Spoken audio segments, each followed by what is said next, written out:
what's the key to bringing out the best in others in the workplace? There's lots of advice in the book about how to bring out the best in other people, but there's a really central point that runs through all of it, which is that when someone's brain is on the defensive, they're not able to think as clearly. Number one. Number two, it doesn't take much to put people's brains on the defensive. So we've talked a bit about social signals of inclusion and respect and so forth. If anyone feels excluded or disrespected or treated unfairly, that's enough to actually pose a threat subconsciously to the brain and put a brain on the defensive. But it's not just the social stuff, it's also the personal stuff. So competence, autonomy, a sense of purpose.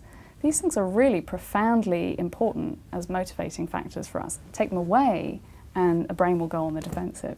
So just knowing as a manager or even just a peer that these things, if people have them, competence, autonomy, purpose, fairness, inclusion, respect, they'll be able to think clearly, they'll be able to be at their best. Take them away and the brain will feel that there's some kind of threat and they'll go on the defensive, they'll be able to think less clearly.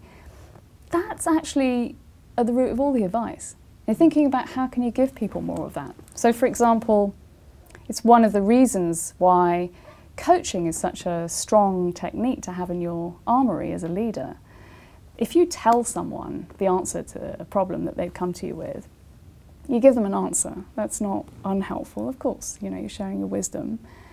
But you haven't boosted their sense of competence or autonomy. And by asking them a few questions, you can often get to the same answer, but have them feel like they've had a part in solving the problem. And there's a nice example in the book of a leader who comes to that realization in a very practical way.